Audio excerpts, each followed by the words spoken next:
Peço que você abra sua Bíblia em 2 Coríntios, capítulo 10.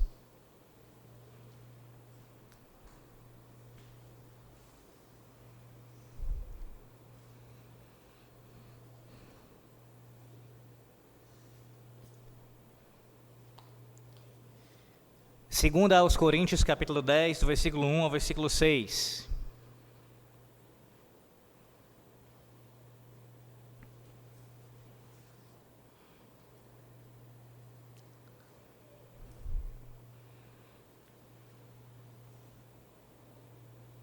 Assim diz a palavra do Senhor nosso Deus. E eu mesmo, Paulo, vos rogo, pela mansidão e benignidade de Cristo, eu que, na verdade, quando presente entre vós, sou humilde, mas, quando ausente, ousado para convosco. Sim, eu vos rogo que não tenha de ser ousado, quando presente, servindo-me daquela firmeza com que penso devo tratar alguns que nos julgam como se andássemos em disposições de mundano proceder. Porque, embora andando na carne, não militamos segundo a carne, porque as armas da nossa milícia não são carnais, e sim poderosas em Deus, para destruir fortalezas, anulando nós sofismas, e toda a altivez que se levante contra o conhecimento de Deus, e levando cativo todo pensamento à obediência de Cristo, e estando prontos para punir toda desobediência, uma vez completa a vossa submissão. Amém. Oremos. Senhor nosso Deus, te louvamos, te bendizemos nessa tarde, já final de tarde desse sábado, onde nós temos a maravilhosa oportunidade de ouvirmos o Senhor falar conosco pela Tua palavra, Senhor. Ó Deus, que seja um momento de aprendizado, mais um, de instrução da Tua parte, o Senhor nos instruindo a nós, Teu povo, e que o Teu povo aqui reunido possa ser edificado por esta mensagem. Ao mesmo tempo, ó Deus, rogamos por aqueles que não puderam vir, por motivos de saúde, que o Senhor Deus venha curá-los, a restabelecer a saúde de cada um, ó Deus, e também dar a oportunidade de eles estarem aqui presentes logo mais, ó Deus, uma próxima oportunidade. Te pedimos também que onde esse estudo chegar, aqueles que puderem ouvir pela gravação que será feita, possam também ser edificados por Ti. Confessando nossos pecados, nossas faltas para com o Senhor, especialmente nossa falta de diligência para com a fé que nos foi entregue de uma vez por todas. Que o Senhor nos dê firmeza, sabedoria e também aumente nosso amor para com a Tua verdade. Ao mesmo tempo, ó Deus, que a proclamemos com fidelidade, tenhamos também compaixão da vida daqueles que não conhecem ao Senhor. Oramos a Ti em nome do nosso bendito Salvador Jesus Cristo. Amém. Meus irmãos, hoje nós chegamos ao capítulo de número 2 do livro Razão para Crer, que começamos a estudar no último sábado, ou melhor dizendo, no último mês, no mês de março, e nós vimos naquele primeiro capítulo acerca da doutrina da palavra de Deus, de forma resumida, os ataques que a Bíblia sofre já há muitos séculos. Hoje, o nosso tema do capítulo 2 é outro, mas que também é de igual importância. O capítulo 2 traz o seguinte tema: todas as religiões são boas, não importa em que você creia. Todas as religiões são boas, não importa em que você creia. Provavelmente alguns de vocês já devem ter ouvido esse tipo de fala. Talvez não exatamente com as mesmas palavras, mas possuindo a mesma essência. Pessoas que argumentam a favor de uma pluralidade religiosa, de um ecumenismo, como se isso fosse não somente possível, mas também legítimo. Algo que pode ser aceito por todos como verdadeiro. Será mesmo que isso é possível? Bem, o nosso autor, o R.C. Sproul, ele, logo no início desse capítulo, de forma introdutória, ele traz uma questão importantíssima. E aqui deixe-me explicar isso logo aqui nesse início, para você não se confundir com o que eu irei dizer. O R.C. Sproul, ele, na introdução do capítulo, fala acerca do princípio de tolerância igualitária, acerca das religiões. E ele traz o contexto norte-americano acerca disso. Ele apresenta a história daquele país como sendo um país que dá ênfase, as suas bases, não digo já lá no seu início mesmo, mas depois da imigração dos puritanos, tempos depois, na formação da nação propriamente dita, se afastando assim da influência puritana nesse sentido que eu vou pontuar agora, foi fundado com as bases de uma percepção igualitária acerca da religião. Ou seja, nesse conceito, nenhuma religião pode ser estabelecida pelo Estado como verdadeira. E é muito clara a fala dos americanos com relação a isso. Não há religião nacional, no sentido de que o Estado, a nação, não se posiciona a favor de uma única religião, por exemplo, do cristianismo. O que fundamenta essa prática é exatamente a ideia de uma tolerância igualitária. Entenda, lá nos primórdios dos Estados Unidos, com a influência puritana, não era esse o entendimento. Depois disso, especialmente no século XVIII, houve esse entendimento, essa influência de se chegar a essa conclusão de que a religião deveria ser afastada do Estado, ou melhor, igreja e Estado eram duas coisas totalmente distintas, de tal forma que o Estado não poderia se posicionar a favor de uma única religião, mas prover direitos iguais para todas as religiões, por mais diversificadas que elas fossem. A ideia é essa: todos os sistemas religiosos recebem a garantia de liberdade de expressão e igualdade de tratamento pela lei. Nenhuma religião tem direitos e implantação governamental exclusivos. Ou seja, não há religião nacional estabelecida. E por que eu estou citando isso daqui, além do fato de estar na introdução do livro?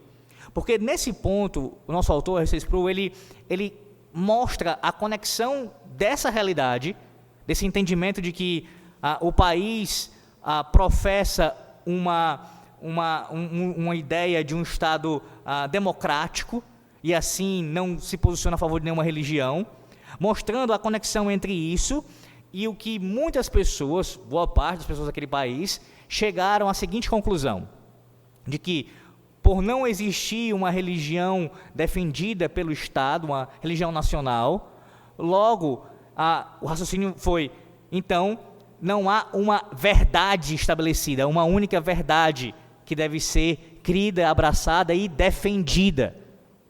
Não sei se os irmãos estão entendendo o que eu estou querendo dizer. Alguns partem do pressuposto, na verdade a maioria, de que se não há uma religião nacional estabelecida, logo podemos chegar à conclusão de que, por terem muitas religiões que têm iguais direitos de existirem, de terem o seu culto, as suas práticas, então isso levou à relativização da verdade, como se não tivesse uma verdade única. Sproul, ele entende que uma coisa não leva a outra necessariamente. Como assim? Alguém pode ter um posicionamento político de que o Estado não deve abraçar uma única religião, no caso o cristianismo, e ainda assim não relativizar a verdade. Você pode ter um entendimento democrático acerca do Estado, o Estado permitir outras religiões existirem, e ao mesmo tempo, não significa dizer, segundo o autor, que você está relativizando a verdade. Uma coisa não conduz à outra, repito, necessariamente. Contudo, sem entrar em maiores detalhes, porque não é o nosso ponto nesse capítulo, é apenas a guisa de introdução, e até para entrar um pouquinho nessa questão, eu entendo, meus irmãos, que essa citação que ele faz acerca da realidade americana, que é semelhante à nossa nesse sentido, pois temos um país também que já há muito tempo não declara mais oficialmente uma religião aqui, como foi outrora, mostra os problemas causados, sim, por um Estado que se diz neutro. Porque a base desse argumento, para que o Estado não se posicione a favor de uma única religião, é exatamente essa: o Estado, ele é neutro. Ele tem que ser imparcial. Ele não pode se posicionar acerca de nenhuma religião. Mas qual é o problema com isso? Um deles é porque não existe neutralidade, especialmente com relação àquilo que se refere a Cristo. A Bíblia é muito clara, meus irmãos. Ou você está a favor de Cristo, ou você é contra Cristo. Deixa eu dar um exemplo. Se um Estado, um governante, se ele não se posiciona contra o aborto, necessariamente ele se posiciona a favor do aborto. Não tem como ficar em cima do muro. Eu não sou nem a favor nem contra, muito pelo contrário, como diriam alguns. Não. Ou ele é a favor, ou ele é contra. Ou ele submete a Cristo, ou ele está contra Cristo. Então, um governante, ou governantes que estão ali à frente do governo, seja de um país, de um estado, de uma cidade, eles também têm suas convicções religiosas. E os irmãos têm alguma dúvida que na hora de legislar, na hora de julgar, na hora de executar leis, eles farão isso à parte de suas convicções religiosas? À parte do que eles entendem acerca de Deus, da existência, do mundo, da vida? Obviamente que não. Eles irão, certamente, agir de acordo com as suas convicções. Sejam elas mais de cunho ateísta, ou ainda que seja teísta, mas de forma deturpada, vai guiar as suas decisões. Pastor, então você está defendendo aí que uma coisa está ligada à outra e realmente causa influência. Sim, esse é o meu ponto inicial aqui, bem breve. O prejuízo que uma nação causa sobre os seus cidadãos por não se posicionar acerca de uma religião, nesse caso da religião verdadeira, porque essa é a linguagem dos nossos padrões confessionais, a religião verdadeira, que é a religião reformada, a religião de Cristo. Quem não se posiciona a favor dela, necessariamente está contra ela, contra o próprio Deus. Então sim, pare para pensar sobre isso, para eu avançar aqui, só essa questão ainda, essa pergunta que eu faço para vocês. Se você tem um Estado onde ele preza pela lei do Senhor Deus, e aqui eu não quero que você pense nesse momento, eu sei que é difícil, mas peço pelo menos em todas as implicações disso, inclusive punitivas, eu não estou falando disso agora, mas para pensar pelo menos no aspecto dos benefícios de uma nação que está influenciada pelo cristianismo, e não só influenciada, mas que realmente a tem como uma religião única e verdadeira. Os benefícios para a sociedade com relação a isso. O quanto pessoas, cidadãos seriam abençoados por Deus por isso. Quantas coisas não deixariam de existir em nosso país se essa fosse a lei de Deus fosse a Constituição do nosso país. Quantas coisas.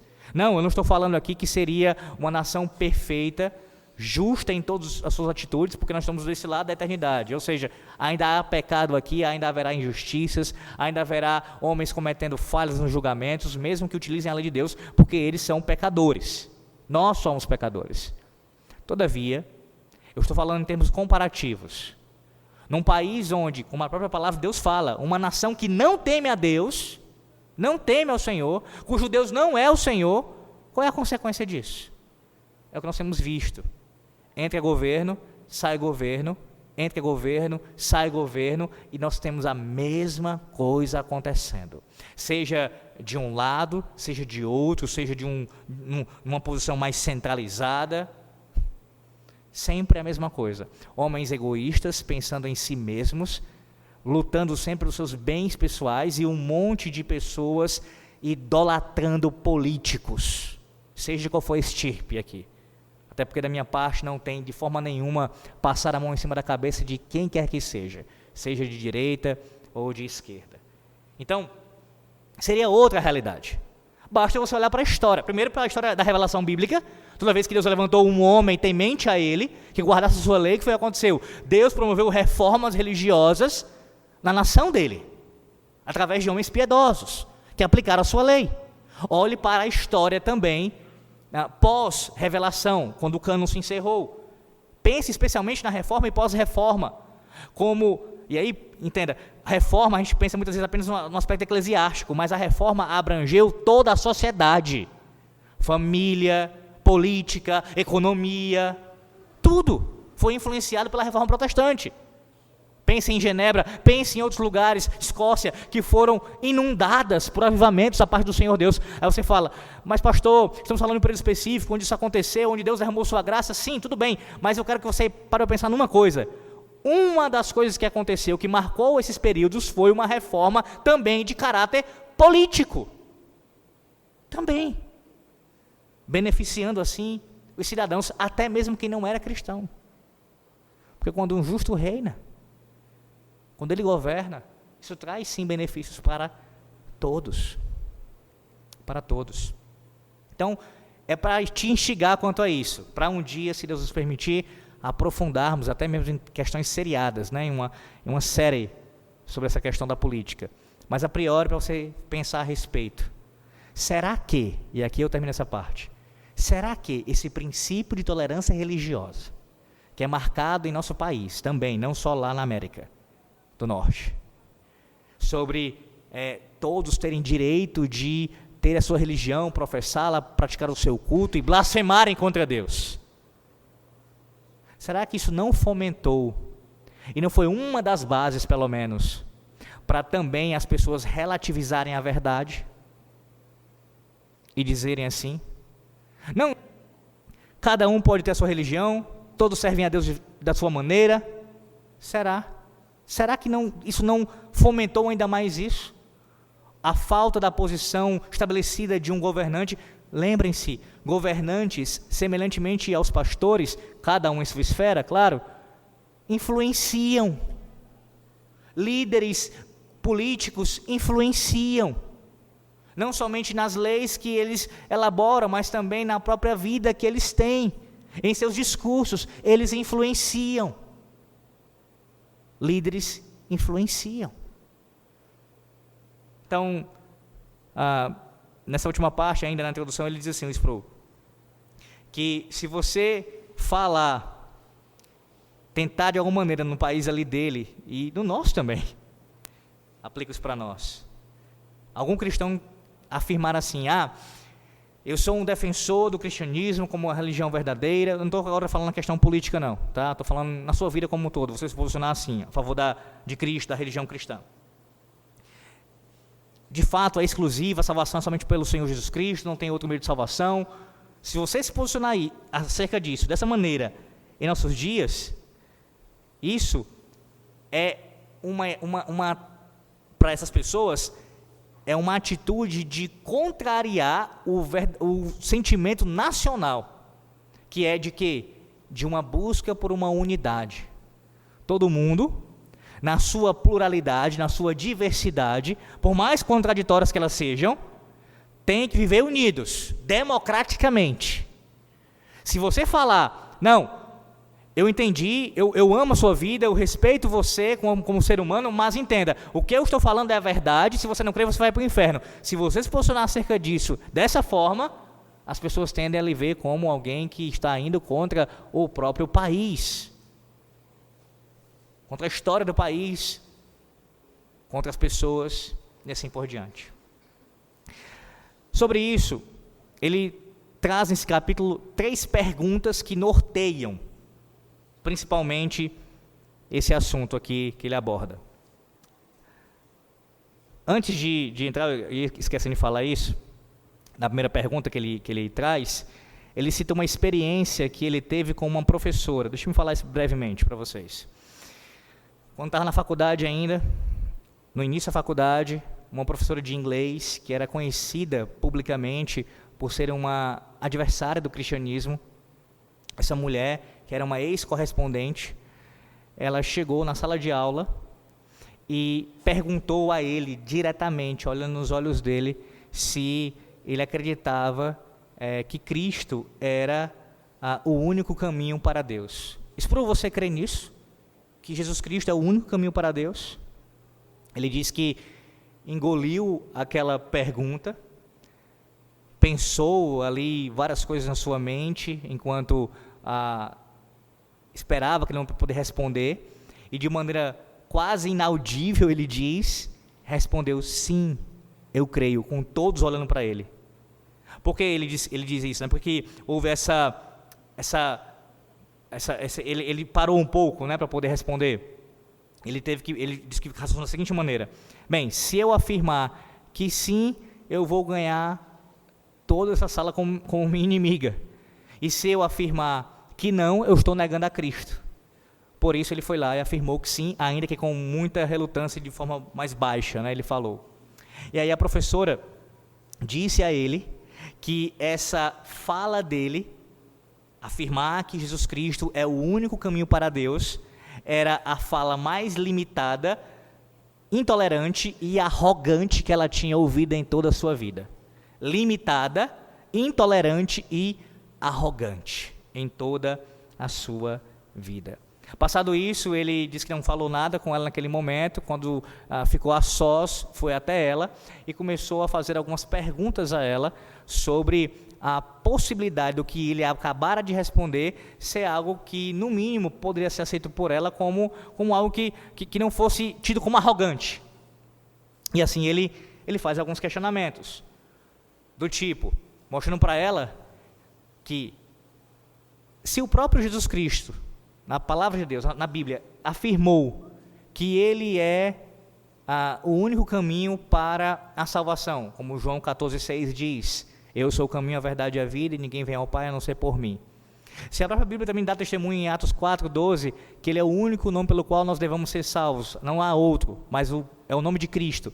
Se há esse testemunho bíblico acerca da salvação, que é através somente de Cristo, não seria lógico, não seria a consequência lógica, eu que professo a fé nele, afirmar que ele é o único caminho?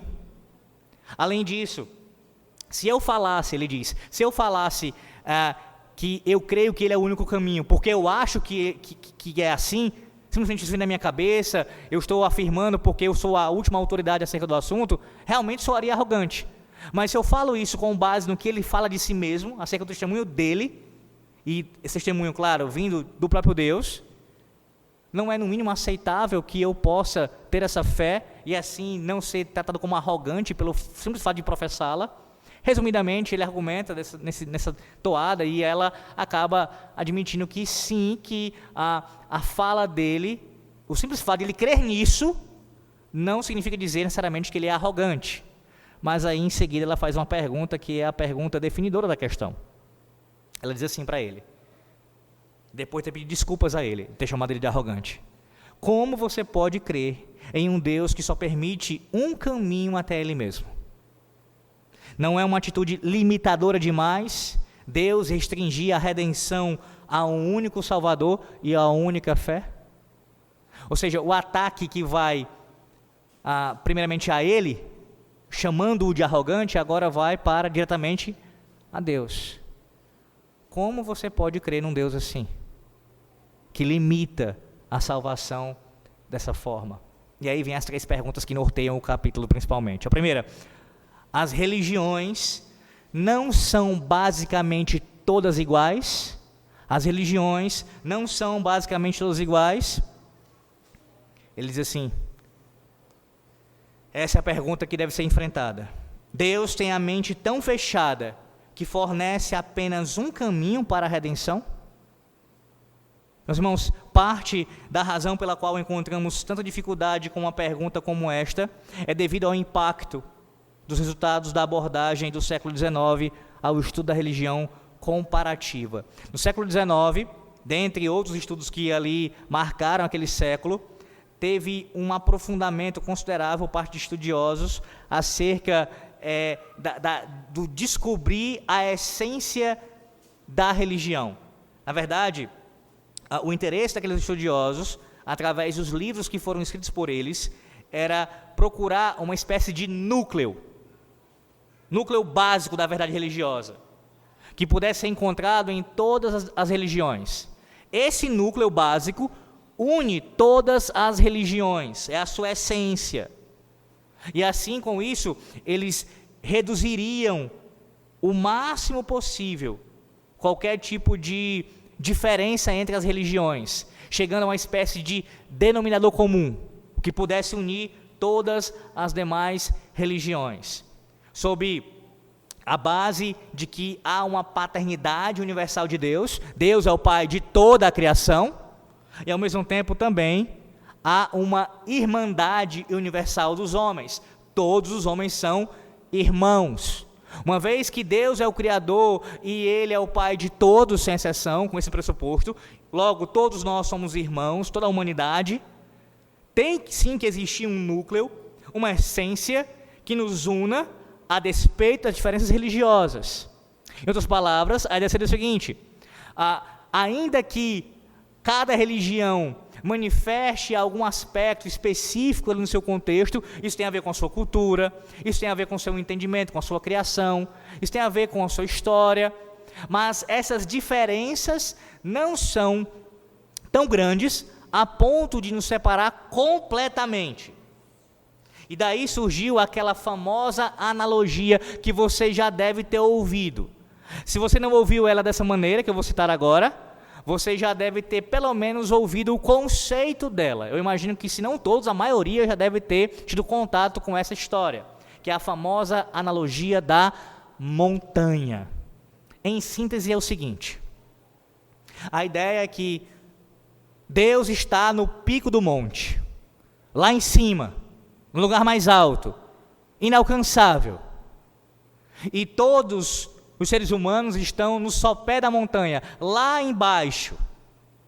E para chegar até o pico, até o lugar mais alto, onde Deus está, há várias estradas, há vários caminhos.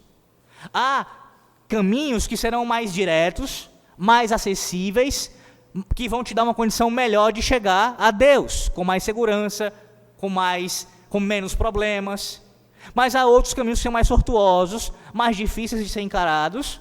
Mas a questão é, todos que trilham esses caminhos dessa montanha chegam até Deus, conseguem o seu objetivo, mesmo que sejam por caminhos distintos. O que é que essa analogia da montanha ela está ensinando? Aquilo que você ouviu como todos os caminhos levam a Deus. Não importa a religião que você professa, todos os caminhos levam a Deus. O homem, através do seu esforço de se chegar a Deus, sendo ele de caráter, ele possuindo uma essência religiosa, ele irá buscar a Deus, mesmo com diferenças entre outros homens, mas ele chega até o pico do monte. Isso ficou, repito, especialmente forte, estabelecido no século XIX para cá. E por que o pastor está frisando isso? Porque se você estudar a história da igreja, e eu motivo os irmãos a fazerem isso, estudem história da igreja, e teologia histórica também, que são duas coisas distintas, vocês verão que essa ideia que nós temos em nossos dias, onde vemos na mídia, seja televisiva, radiofônica, internet, impressa, ainda tem, né? Ou então nas instituições de educação, faculdades, escolas, na ciência, na política, na economia, essa ideia de que não há uma religião verdadeira, de que todas as religiões têm seus valores, e em última instância todos chegarão a Deus, isso historicamente é um aborto. Não era assim. Não foi assim no princípio. Não foi assim. Não foi assim, e eu estou falando aqui, me referindo especialmente ao período em que a igreja ganhou força.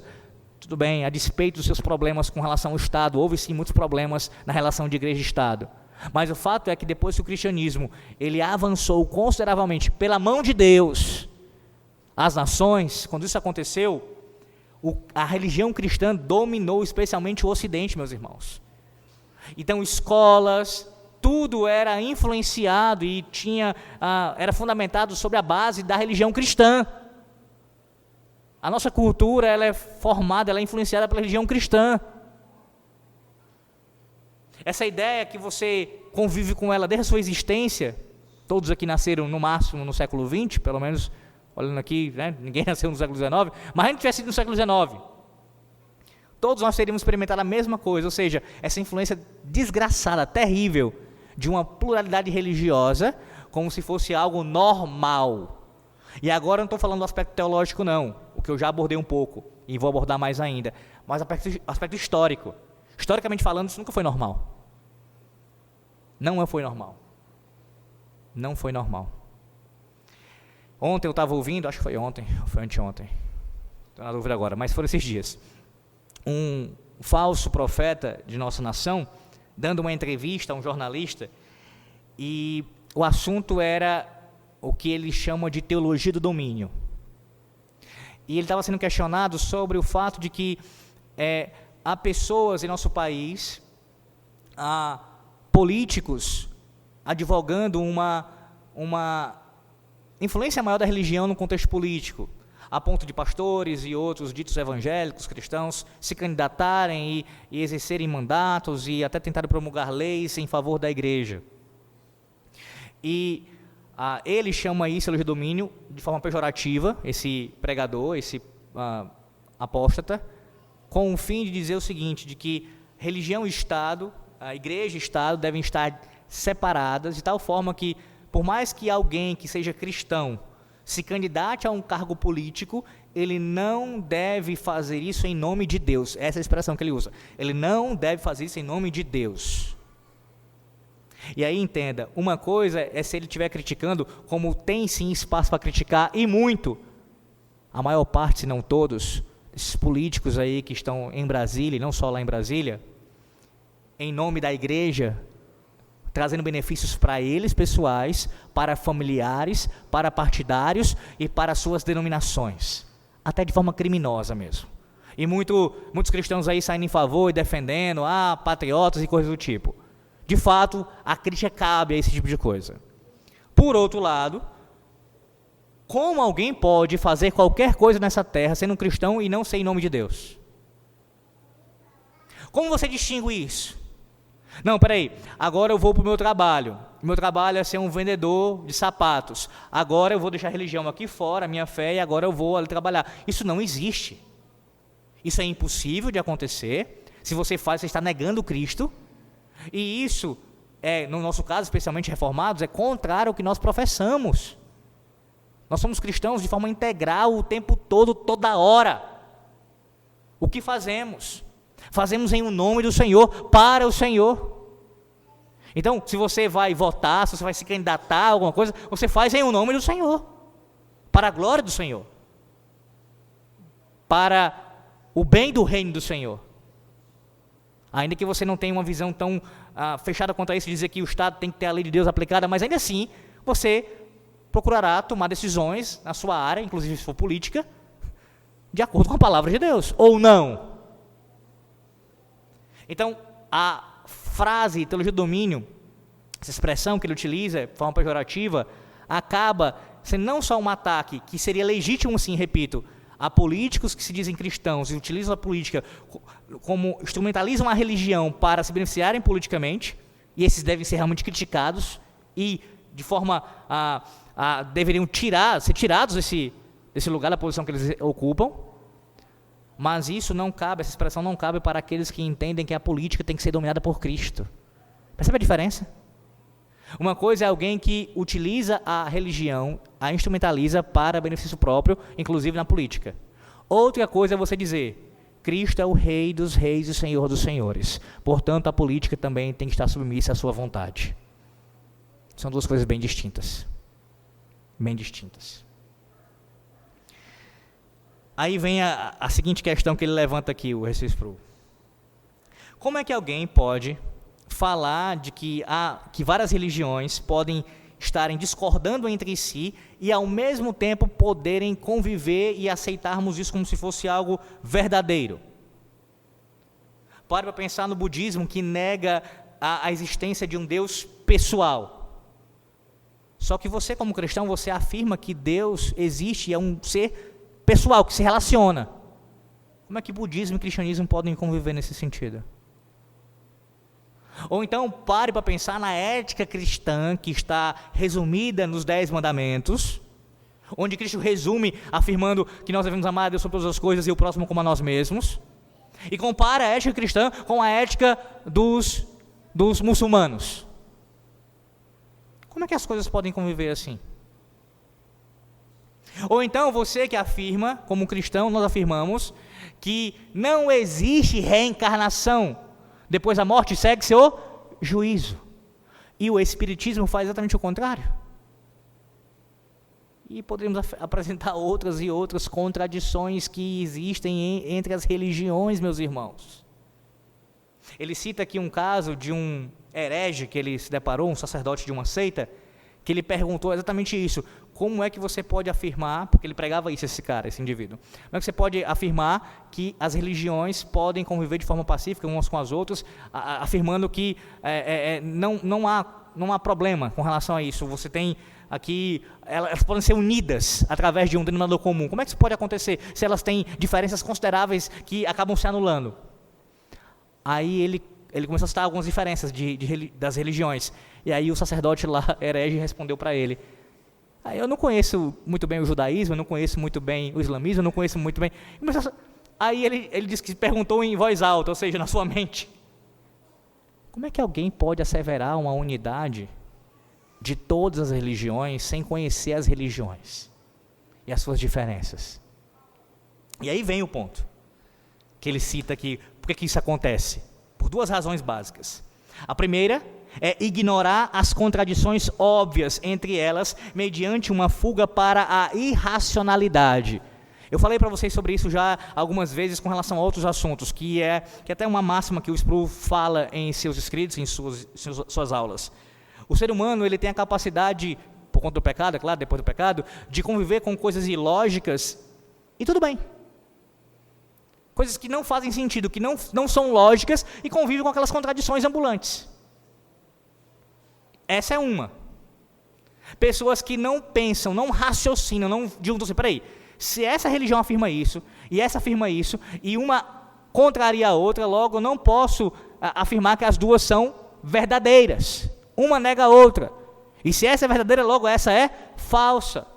E se essa é falsa, eu tenho que rejeitá-la.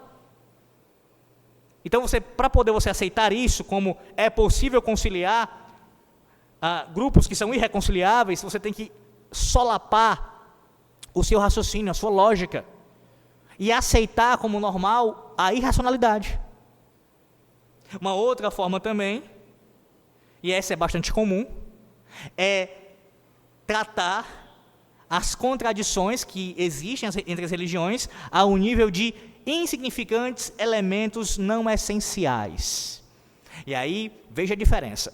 Uma coisa é o que nós afirmamos, inclusive em nossos símbolos de fé, sobre graus de pureza entre as igrejas visíveis, entre a igreja visível. Uma igreja local pode ser mais pura, pode ser mais santa, estar mais fiel à palavra de Deus em algum aspecto da palavra, e outro está sendo menos fiel ao Senhor naquele aspecto, ao culto, ao governo da igreja e assim por diante, a uma questão doutrinária. E ainda assim nós tratarmos como igrejas legítimas, que são submissas a Cristo. Essas diferenças, por mais que importantes que sejam, não atacam a essência, ao núcleo da fé cristã. Quando falamos de cristianismo e as demais religiões, judaísmo, islamismo, as demais religiões, nós estamos falando de uma diferença que se refere às questões essenciais, ao núcleo. E aí, isso é irreconciliável. Aí qual é a maneira de poder reconciliar isso, tentar reconciliar isso? É tratar essas questões essenciais como insignificantes. Como não tendo o mesmo peso, a mesma importância. Ele usa o termo aqui, que é um termo que cabe perfeitamente para essa situação. Um processo sistemático de reducionismo. É um reducionismo. Reduz a religião e os seus postulados que ela professa ao seu nível mais insignificante para que possamos abarcar a todos. Em última instância, nada acaba sendo importante. O importante é o quê? É a unidade. A unidade. Ele diz ainda assim, um dos fatores mais poderosos para isso acontecer é o desejo de acabar com as controvérsias religiosas e a agitação que elas geralmente provocam. Nós sabemos muito bem disso. Você que professa fé cristã, você sabe como é conviver com pessoas da sua família, ou outros parentes, ou seus colegas, que não professam a mesma fé que você. É uma guerra. É uma luta. Pense no seu trabalho. Pense no seu ambiente familiar. Então, no afã de querer acabar com isso, com essas disputas, com essas controvérsias, as pessoas negociam a verdade. Muitas delas fazem isso. Em nome do quê? Da unidade. O objetivo é, ele diz, a paz. O preço é a verdade. O objetivo é a paz, o preço é a verdade. E aí veja, a paz, meus irmãos, ela tem que ser buscada por todo cristão. O Senhor já nos concedeu paz em Cristo, uns com os outros, e primeiramente com o próprio Deus, por meio de Cristo, e uns com os outros, em nossa comunhão. E também nos uniu, o povo do Senhor. Mas Ele nos uniu na verdade. Lembre-se, quando Ele ora, o Senhor Jesus Cristo ora ao Pai, Ele pede que nós sejamos santificados na palavra, pois a palavra é a verdade. Jamais podemos sacrificar a verdade em prol da paz. Ou entenda também, em prol da unidade.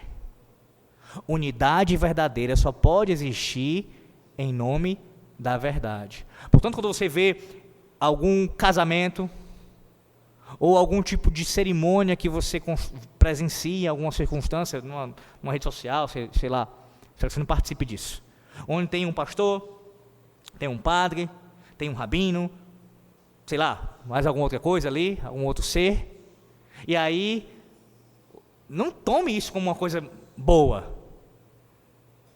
Isso tem que ser rejeitado por nós. O ecumenismo não pode ser tolerado pelos cristãos. Separe as coisas.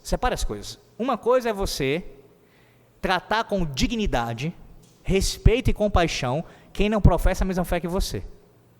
E ter misericórdia pela vida dessa pessoa. Outra coisa é você tolerar o que ela crê a tal ponto de se unir no culto que ela professa, que ela presta ao ser que ela adora. Não, você não pode fazer isso, de maneira nenhuma. De maneira nenhuma. A paz que é produzida por essa união, meus irmãos, ela é uma paz que é falsa e é uma paz carnal. Peço que você abra o texto bíblico em Jeremias capítulo 8 e peço que leia, quem encontrar, Jeremias 8:11.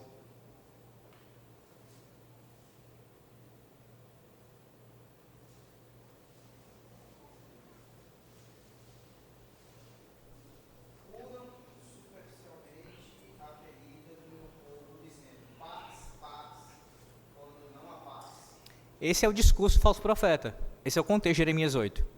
O falso profeta, ele declara paz quando não há paz. Ou seja, em nome da paz, a verdade ela é sacrificada. Todo falso profeta, todo pregador de um falso evangelho fará isso. O discurso é sempre o mesmo. Não há um discurso de exclusivismo na pregação de um falso profeta. Note isso. Ouça, homens, e aí eu falo isso com muito cuidado, sou pastor de vocês, eu não estou falando para vocês fazerem isso de forma indistinta, tá? Até eu falo isso com cuidado. Observe, com muito cuidado e cautela, discursos de alguns homens que existem aí, perambulando pela internet, como Caio Fábio, Ed Renekiewicz, Ricardo Gondim, falando dos brasileiros apenas, e outros. Perceba se há no discurso deles, na fala deles, algum tipo de fala exclusivista. Pelo contrário, é sempre abrangente. Amamos a todos, venham todos serão aceitos. Afinal das contas, você vai se surpreender. Você vai chegar lá e vai ver que tem uma cadeira para Hitler, uma cadeira para Mussolini, uma cadeira para não sei mais quem, nos céus. Esse é o discurso, paz, paz, paz, quando não há paz. Lembre-se que o próprio Deus colocou a inimizade entre a semente da mulher e a semente da serpente.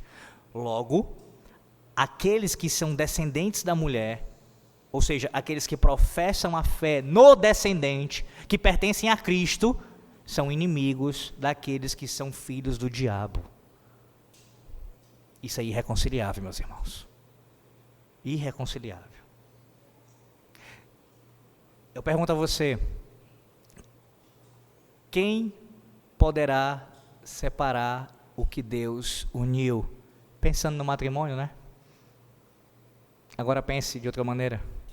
Quem é que pode unir o que Deus separou? Uma coisa é buscar uma atmosfera de debate religioso caracterizado pela caridade. Outra, bem diferente, é dizer que os assuntos em debate não são importantes. Normalmente somos acusados disso. Vocês são intolerantes, vocês são intransigentes. Mas, veja, não é um apelo aqui que eu estou fazendo a vocês para vocês se comportarem de forma belicosa e desrespeitosa com pessoas que não professam a fé cristã. Vocês têm que ser caridosos, todos nós devemos ser caridosos, amar essas vidas. O discurso, o debate não é para ser afrontoso nesse sentido, mas é sim para ser afrontoso e bem combatente à filosofia, ao falso ensino que eles professam. Lembre-se do texto de 2 Coríntios 10, que nós lemos aqui no início. Olha a expressão que o apóstolo Paulo utiliza aqui, 2 Coríntios 10. Porque as armas, versículo 4, da nossa milícia não são carnais, e sim poderosas em Deus, para destruir fortalezas, anulando nós sofismas e toda altivez que se levante contra o conhecimento de Deus, e levando cativo todo pensamento à obediência de Cristo, e estando prontos para punir toda desobediência, uma vez completa a vossa submissão. A linguagem é bélica mesmo, é de guerra, é de batalha, no campo das ideias. Isso existe, isso deve ser o nosso procedimento, lutando pela fé que foi entregue a nós. Uma coisa não anula a outra. Você pode e deve fazer sem amor a Deus e por aquela vida, mas sem recuar 1 milímetro sequer da batalha. Segunda pergunta que norteia, eu terei que ser mais breve aqui pelo horário já. Por que Deus tem a mente tão fechada? Por que Deus tem a mente tão fechada? Ele levanta aqui essa bola baseado naquele questionamento que a professora fez a ele.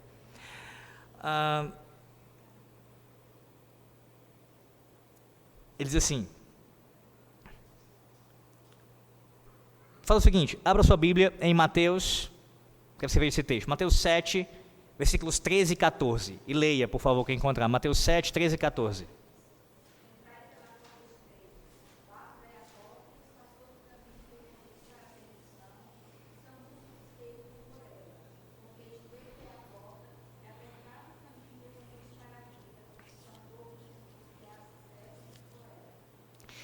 Que Deus teria estabelecido uma porta tão estreita?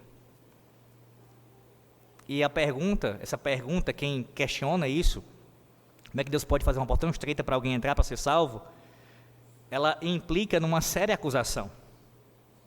A acusação é a seguinte: Deus não fez o suficiente para que nós pudéssemos ser salvos. Ele não fez o suficiente para proporcionar redenção à humanidade. A porta é muito estreita. Não é o suficiente. E aí eu quero ler exatamente o que ele levanta aqui no próprio livro, para os irmãos escutarem. Prestem bem atenção nisso. Ele faz uma série de suposições em cima desse questionamento, de Deus não ter proporcionado suficientemente redenção para a humanidade. Ele diz assim: vamos supor que existe um Deus que é totalmente sagrado e justo. Suponhamos que Deus livremente cria a humanidade e dê à humanidade o dom da vida. Suponhamos que Ele coloque suas criaturas em um cenário ideal e lhes dê a liberdade de participar de todas as glórias da ordem criada com liberdade. Suponhamos, no entanto, que Deus impõe uma pequena restrição a eles, advertindo-os de que, se violarem a restrição, eles morrerão. Será que tal Deus teria o direito de impor tal restrição à pena da perda do dom da vida, caso sua autoridade fosse violada? Suponhamos que, sem causa justa, as ingratas criaturas desobedecessem à restrição no momento em que Deus vira as costas. Suponhamos que, após essa desobediência, ao invés de matá-los, ele os redimiu. Suponhamos que os descendentes dos primeiros transgressores aumentaram ampla e consideravelmente a sua desobediência e hostilidade em relação ao seu Criador, a ponto do mundo inteiro se tornar rebelde contra Deus. E assim temos a expressão de Juízes 21, 25, que diz que cada um fazia o que achava mais reto. Suponhamos que Deus ainda determinasse redimir essas pessoas e generosamente distribuísse dons especiais para uma nação, a fim de que por intermédio deles o mundo inteiro fosse abençoado. Suponhamos que Deus libertasse esse povo da pobreza e da escravidão impostas por um implacável faraó egípcio. Suponhamos que essa nação privilegiada, tão logo libertada, levantasse em rebelião cada vez maior contra seu Deus e seu libertador. Suponhamos que ela tomasse a lei divina e a violasse consistentemente. Suponhamos que Deus, ainda com a intenção de redenção, enviasse mensageiros ou profetas agraciados para pleitear com o seu povo, clamando que retornassem a Deus. Suponhamos que as pessoas matassem os mensageiros divinos e zombassem de sua mensagem. Suponhamos que o povo começasse a adorar ídolos de pedra e coisas feitas por suas próprias mãos. Suponhamos que essas pessoas inventassem religiões que eram contrárias à verdade do Deus real e adorassem criaturas em vez do Criador. Suponhamos que, em um ato derradeiro e de redenção, o próprio Deus tenha se tornado carne na pessoa de seu Filho. Suponhamos que o Filho tenha vindo ao mundo para não condenar o mundo, mas para redimir o mundo. Mas suponhamos que esse Filho de Deus tenha sido rejeitado, caluniado, ridicularizado, torturado e assassinado. Ainda assim, suponhamos que Deus tenha aceitado o assassinato de seu próprio Filho como castigo pelos pecados das próprias pessoas que o assassinaram. Suponhamos que este Deus tenha oferecido aos assassinos de seu Filho anistia total, perdão completo, paz transcendente que vem com a purificação de toda culpa, vitória sobre a morte e uma vida eterna de completa felicidade. Suponhamos que Deus tenha dado a essas pessoas como um gratuito a promessa de uma vida futura que seria sem dor, sem doença, sem morte e sem lágrimas. Suponhamos que Deus tenha dito a essas pessoas: há uma coisa que eu exijo. Exijo que você honre o meu Filho unigênito e que você louve e sirva somente a Ele. Suponhamos que Deus tenha feito tudo isso. Você estaria disposto a dizer a Ele: Deus, isso não é justo. Você não fez o bastante. Se o homem de fato cometeu traição cósmica contra Deus, qual razão poderíamos ter para que Deus concedesse qualquer meio de redenção? À luz da rebelião universal contra Deus, a questão não é porque há apenas um caminho. A questão é, por que há um caminho? Essa pergunta, diz Sproul, eu não posso responder. Eu não sei responder. À luz de tudo que Deus fez, a pergunta não é, por que só um caminho? A pergunta é, por que há um caminho ainda?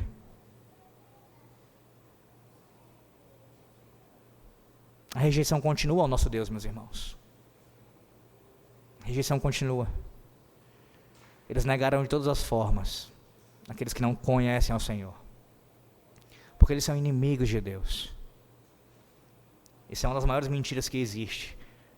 Eu ouvi isso muito no contexto que eu já fiz parte na minha vida, antes de conhecer a fé reformada. As pessoas estão sedentas por Deus. Elas estão sedentas por Cristo. Basta que você evangelize, basta que você fale para elas de Jesus, que elas vão aceitar, elas vão crer, elas virão à frente. Elas estão sedentas de nada disso. Elas querem saciar seu pecado, sua depravação. Elas odeiam a Deus. A não ser que o próprio Deus opere em seus corações e os traga da morte para a vida, e assim coloque o desejo por Ele. Se Deus não fizer isso, eles continuarão mortos e amando a sua vida pecaminosa. Em último lugar, a última pergunta. Por que cristãos dizem que Cristo é Deus encarnado? E aí, é necessário que nós façamos a definição correta do cristianismo. O cristianismo, meus irmãos, a religião que nós professamos, ela é fundamentada na pessoa e na obra de Cristo. Nós adoramos e servimos a uma pessoa, ao Deus encarnado. Então, o cristianismo se fundamenta na pessoa de Cristo e na obra de Cristo. Por isso a necessidade de você conhecer a Cristo e a sua obra. Se você não conhece Cristo e a sua obra, você não conhece a sua fé, a fé que você professa. E como eu tenho estado com vocês desde o primeiro capítulo e farei até o final desse livro, há uma necessidade, há uma obrigatoriedade da sua parte e da minha, de conhecermos a nossa fé. E deixa eu dizer uma coisa para você. O cristianismo, ele aguenta questionamentos. Ele aguenta questionamentos. A Bíblia aguenta questionamentos. Perguntas. Entenda a diferença. Uma coisa são pessoas que querem ir para o texto sagrado, para a religião cristã, para querer deturpar e assim distorcer. É uma outra história. Estou falando sobre questionamentos legítimos, perguntas, dúvidas, do tipo, o que isso significa? O que essa passagem quer dizer? O que essa doutrina quer dizer? Questionar, perguntar. A Bíblia tem respostas, a palavra de Deus tem respostas, Cristo tem respostas.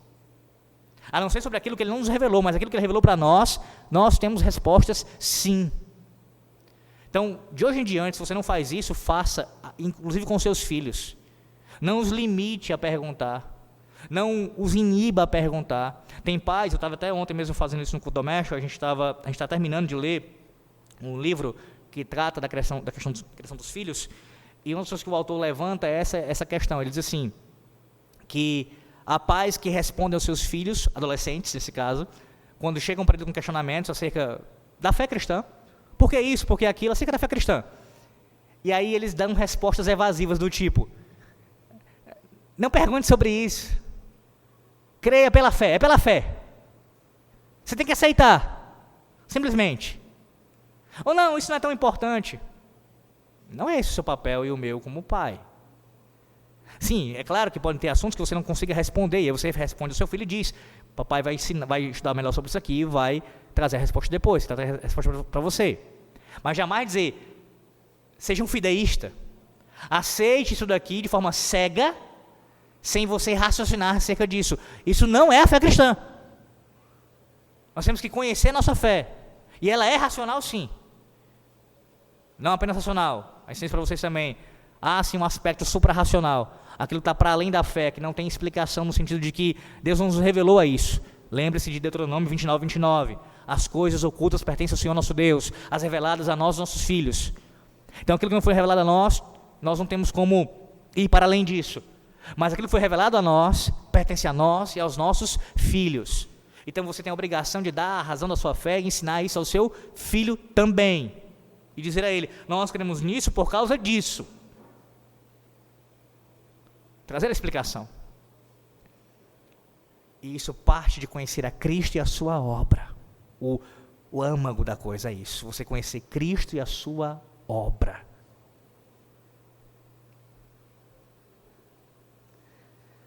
Primeiro, e aqui concluindo, tá? Vou ser mais breve ainda.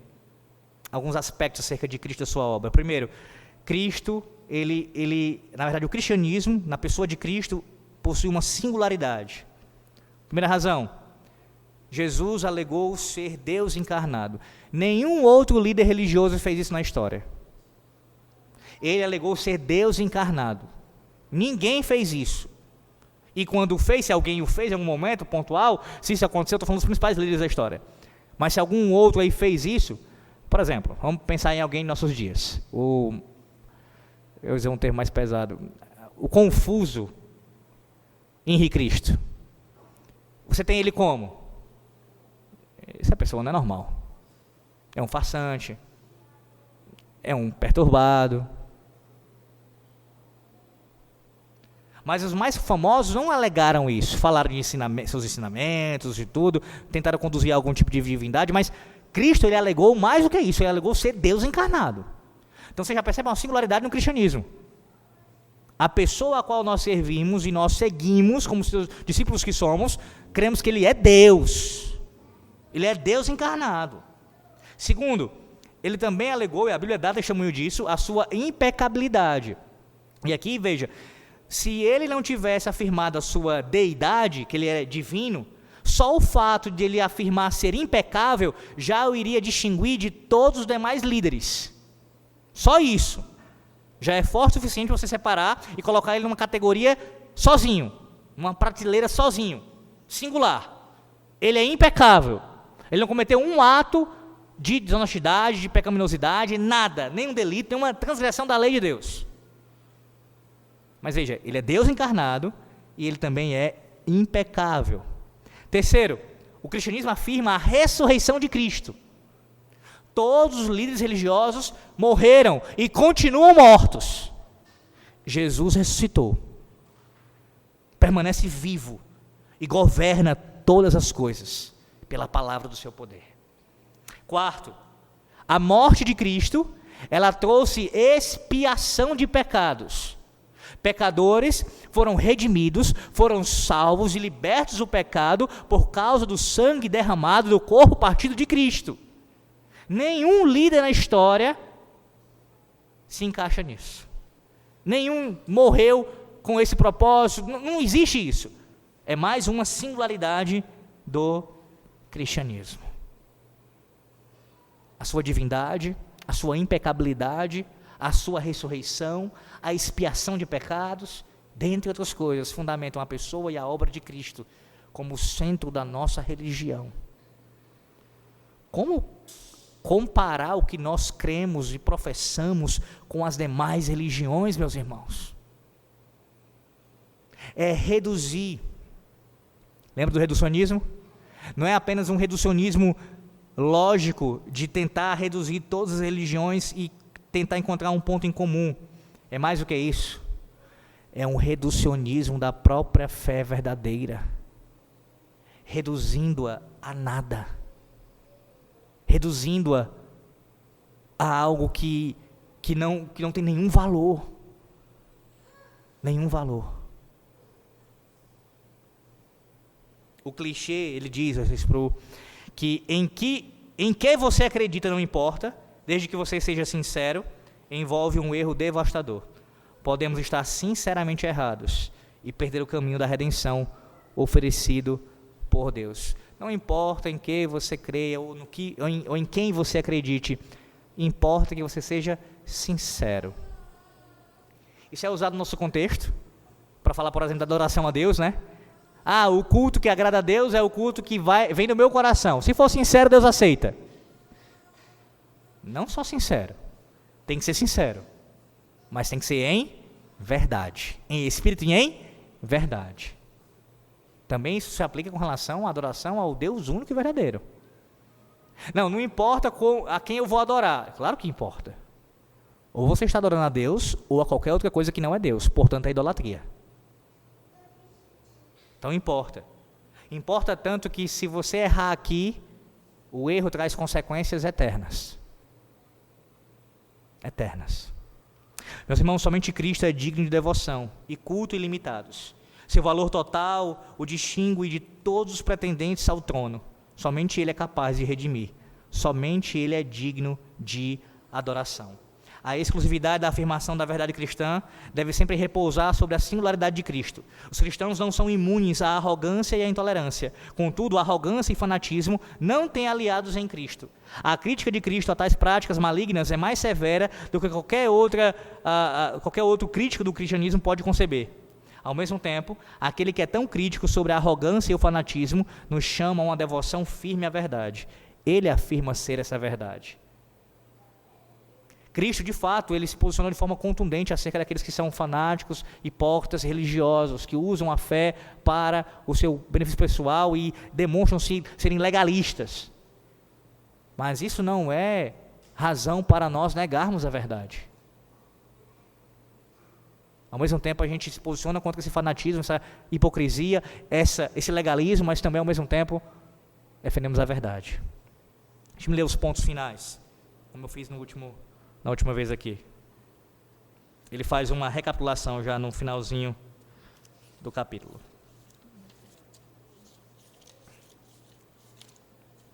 Pontos importantes a serem lembrados. Todas as religiões são boas? O que você acredita importa? Primeiro, a tolerância religiosa não significa validade igualitária da verdade. Lembra que ele defende isso? Eu falei no início? Que uma coisa não leva a outra? Mas eu argumentei com os irmãos aqui que de alguma maneira está interligado sim, a gente não tem como negar. é uma ressalva que eu faço. Ele cita aqui, mas o meu ponto é, para eu não ficar apenas discordando disso, né?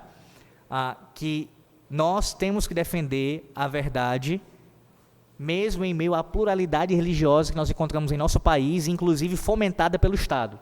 E esse fica o meu conselho aqui para vocês. Pastor, mas a gente não tem um Estado que aplique a lei de Deus e talvez a gente viva e nunca veja isso, tem nossos filhos e nossos netos. Tudo bem, o nosso contexto é esse. Democracia, Estado laico, tudo está liberado. Esse é o nosso contexto, pastor. E agora?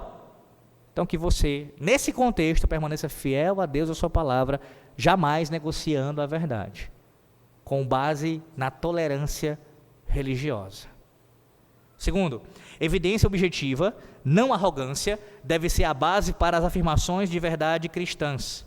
Os cristãos devem se resguardar de comunicar um sentimento de arrogância sobre suas convicções. A singularidade de Cristo deve ser estabelecida com base na evidência objetiva e não na preferência pessoal. É assim que você argumenta. Não de forma arrogante e não na sua preferência pessoal, mas com a verdade objetiva. Eu creio nisso por causa disso. Fundamentando objetivamente a verdade. Terceiro, todas as religiões não ensinam a mesma coisa, mas diferem em pontos essenciais. Tentativas de tornar todas as religiões basicamente iguais envolvem o grave problema do reducionismo, reduzir tudo a um amplo denominador comum. Analogias como a analogia da montanha obscurecem as diferenças reais e cruciais entre religiões do mundo. 4. A singularidade de Cristo e suas próprias afirmações exclusivas são o cerne da questão. Para entender essa singularidade, precisamos entender todo o padrão da história bíblica. Se a história bíblica é verdadeira, então jamais podemos supor que Deus não fez o suficiente para providenciar nossa redenção. 5. À luz da história bíblica, é fácil ver porque há apenas um caminho, que decorre da última afirmação, da 4. E 6ª e última, apesar do fato de que o mundo tem estado em constante rebelião contra ele, Deus providenciou um caminho de redenção. A pergunta final da redenção é: por que Deus se preocuparia em prover qualquer meio de redenção para nós? A maravilhosa verdade é que, mesmo que não mereçamos, em Cristo temos a redenção pelo seu sangue, segundo a riqueza da sua graça. Efésios 1, 7. E a analogia da montanha, quero concluir com ela. Realmente a gente tem que negá-la? Obviamente que sim. Quando ela ensina que todos chegarão a Deus, seja por qual for o caminho, no sentido de serem aceitos e recebidos por Deus. Essa analogia, ela é falsa. Mas deixe-me usá-la para contraditá-la. Há um sentido em que todos os caminhos levarão a Deus. No último dia, quando o Senhor Jesus Cristo retornar e os mortos forem ressuscitados, de fato, seja qual for a religião que a pessoa professou, ou até a negação da religião, ela terá chegado a Deus. Ela se encontrará com Deus. Ela chegará a ver Deus, nesse sentido, a ver Cristo. Mas para julgamento e condenação eterna. Então, nesse sentido, todos os caminhos levam a Deus. Só que todos os caminhos levam a Deus para a perdição, para a condenação eterna. O único caminho que conduz a Deus para a salvação é Jesus Cristo.